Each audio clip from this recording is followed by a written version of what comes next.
Good afternoon, and thank you for inviting us. My name is Naoko from JICA, and I will make our presentation together with my colleague, Chiho. She has rich experiences in Pakistan. In last October, we launched our new education cooperation position paper for the next 5 years. So today, I would like to share our new vision and focus areas with some examples in this, targeting disadvantaged and marginalized population. Let me begin by sharing some background information. The year 2015 was a landmark year for us. The Japanese government revised the Development Cooperation Charter for the first time in 13 years. And based on that, as you will see in the photo, our Prime Minister launched education cooperation policy during the SDG summit, which was a clear demonstration of Japan's commitment to education sector. So based on that, our position paper was developed. And JICA also actively participated in SDG and Education 2030 agenda process to incorporate the global agenda into our position paper. We also analyzed our strengths and weakness in more than 100 country project operation in the past. We particularly looked into 4 issues. The first one is learning crisis. Children are not learning even though they are at school. Another issue is disparity in education associated with gender, poverty, disability, and others. The global youth unemployment rate is a huge issue in many countries. And also we observed increasing demand in STI from our partner countries in Asia and Africa. One of the major change we identified is that our role as a knowledge catalyst. In the past, there has been a shift from vertical to horizontal relationship. Nowadays, we work together with NGOs, private sector, and other donors. Instead of we as a donor provide technical support to developing partners, so it's more horizontal relationship. And lastly, throughout the paper, we focus on learning. The quality of education matters. This shows JICA's new vision as we refer as learning continuity. We place learning continuity as a center of our support. And as you will see here, there are 3 layers. The first layer shows that we provide comprehensive support covering from pre-primary to higher education.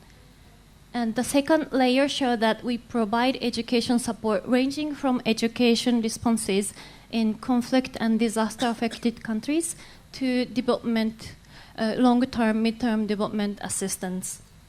The third layer shows all the other SDG goals.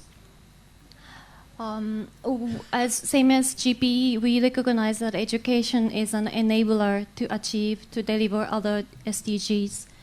And we maximize cross-sectoral synergies.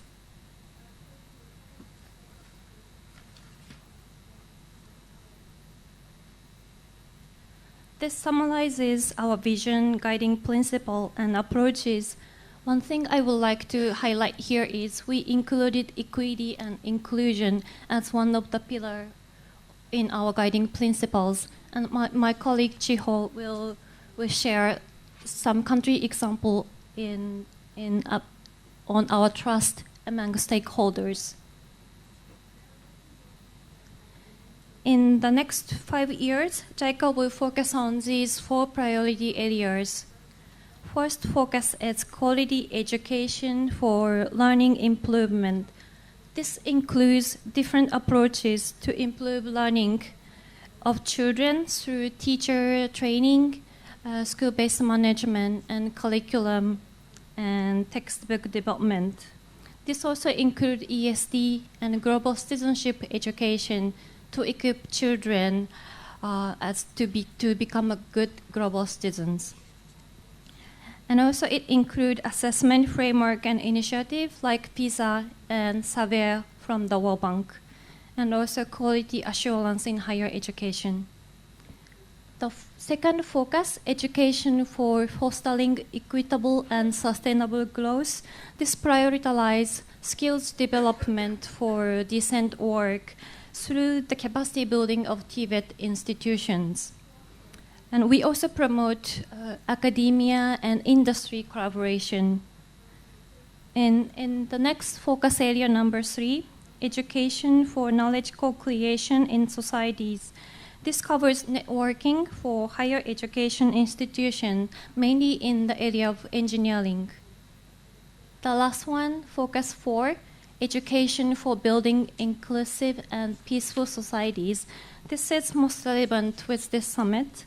And JICA has been increasing our effort to reach the most marginalized and disadvantaged population, including the poor, girls and women, vulnerable and people with disabilities, ethnic minorities, and children affected by conflict and disasters. I listed all our projects, ongoing and technical assistance projects, which give special attention and targets to disadvantaged populations. Before my colleague share the experiences in Pakistan, let me briefly introduce some of our projects in this area.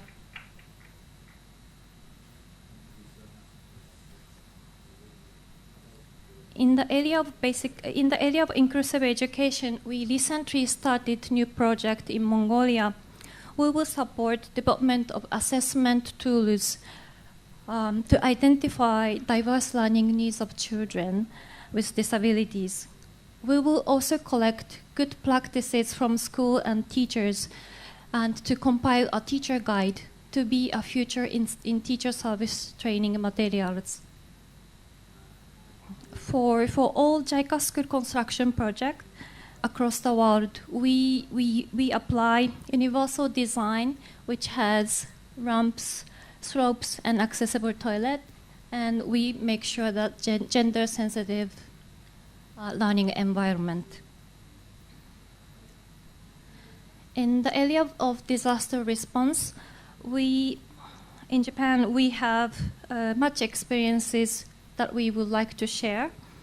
And immediately after the earthquake in Nepal, we started a new project for school rehabilitation and also announced a co-financing program together with ADB for new school construction. And we already completed provision of learning materials. And also Japanese teachers who experienced disasters went to Nepal and conducted workshops to share their experiences in DRR education and also psychosocial support during the disaster and after the disaster. In conflict-affected countries and peace building, in order to respond to the growing demand of education in Lebanon, we will be starting a new project targeting around 100 public schools. Initial design of the project include provision of materials and also school-based management support with school grants.